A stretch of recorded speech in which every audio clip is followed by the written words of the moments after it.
Welcome to big news. నేను మీ గౌసుద్దీన్ షేక్. ఉన్నదే రాస్తా, చూసిందే చెప్తా.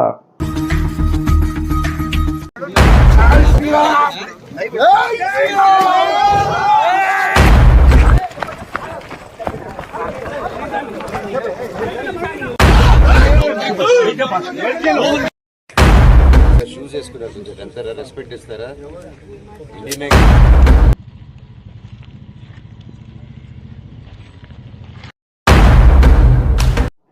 మంచు మనోజ్ను మోహన్ బాబు వెంటాడుతున్నారా?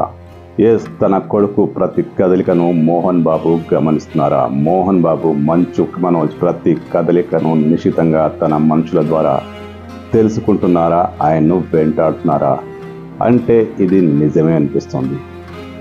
మంచు మనోజ్ ఎక్కడికి వెళ్తే అక్కడ టెన్షన్ ఎందుకు క్రియేట్ అవుతుంది, అక్కడ ఉద్రిక్తత ఎందుకు రాజ్యం వెళ్తుంది అంటే మోహన్ బాబు మనుషులు అడ్డుకోవడం, పోలీసులు అక్కడికి చేరుకోవడం.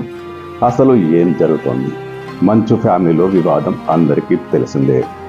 జల్పల్లిలోని మంచు టౌన్లో తండ్రి కొడుకుల మధ్య వివాదం, మంచు విష్ణు మంచు మనోజ్ల మధ్య వివాదం, రగడ, మీడియాపై దాడి, ఇవన్నీ అందరికీ తెలిసిన విషయాలే. ఆ తర్వాత యూనివర్సిటీలో కూడా గొడవ జరిగింది. సేమ్ జల్పల్లి సీన్ అక్కడ కూడా రిపీట్ అయింది. మంచు మనోజ్ ఈ మధ్య తిరుపతి పరిసరాల్లో ఆయన సొంతూరులో బాగా పర్యటిస్తున్నారు. జల్లికట్టు వేడుకల్లోనూ ఆయన పాల్గొన్నారు. అయితే మంచు మనోజ్ బాక్రాపేట్ గెస్ట్ హౌస్లో రెస్ట్ తీసుకుంటున్నారు. తన అనుచరులతో అంటే తన బౌన్సర్లతో ఉన్నారు. ఈ విషయం పోలీసులకు ఎట్లా తెలిసింది? పోలీసులు దీన్ని ఎలా పసిగట్టారు అంటే మోహన్ బాబు మంచు మనోజ్ ప్రతి కదలికను తన మనుషుల ద్వారా నిశితంగా గమనిస్తున్నారు. మోహన్ బాబు ఫిర్యాదు చేసిన కారణంగానే పోలీసులు అక్కడికి వచ్చారట. అక్కడ అలజడి క్రియేట్ అయినట. మంచు మనోజ్కు చెందిన బౌన్సర్లను పోలీసులు స్టేషన్కు తరలించుకుపోవడం కూడా మోహన్ బాబు ఫిర్యాదు మేరకే జరిగిందని అంటున్నారు. ఇది మంచు మనోజ్ ఫిర్యాదు కూడా.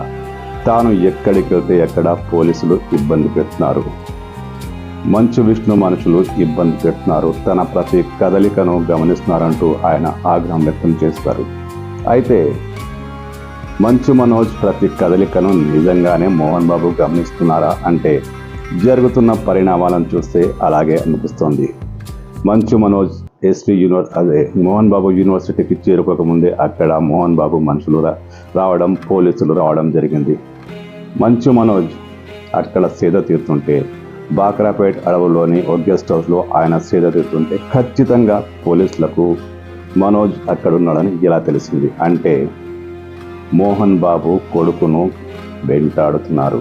ఆయన ప్రతి కదలికను గమనిస్తున్నారు. ఆస్తి వ్యవహారం కాదంటూ మనోజ్ చెప్తున్న ఆస్తి వ్యవహారమేనంటూ మోహన్ బాబు వాదిస్తున్నారు. జల్పల్లి మంచు టౌన్ విషయంలో ఈ గొడవ జరుగుతోంది. ఇది ఆస్తి వ్యవహారం ఎంత మాత్రం కాదు, యూనివర్సిటీ విద్యార్థుల కోసమే తాను పోరాడుతున్నానంటూ మంచు మనోజ్ చెప్తున్న వివాదం మొత్తం ఆస్తి చుట్టే కొనసాగుతుంది. మంచు టౌన్ నుంచి మనోజ్ను బయటికి పంపించేయాలంటూ మోహన్ బాబు జిల్లా కలెక్టర్కు పిటిషన్ వేసిన విషయం కూడా తెలిసిందే. ఈ నేపథ్యంలో మనోజ్ ఏం చేస్తున్నాడు, ఎక్కడికి వెళ్తున్నాడు, ఎవరితో కలుస్తున్నాడు, ఏం మాట్లాడుతున్నాడు, ఈ విషయాలన్నీ కనుక్కునేందుకు మోహన్ బాబు తన వ్యక్తుల ద్వారా పూర్తిగా పక్కా సమాచారం సేకరిస్తున్నారట. ఇందులో భాగంగానే మనోజ్ ఎక్కడికి వెళ్తే అక్కడ గొడవ అవుతుంది.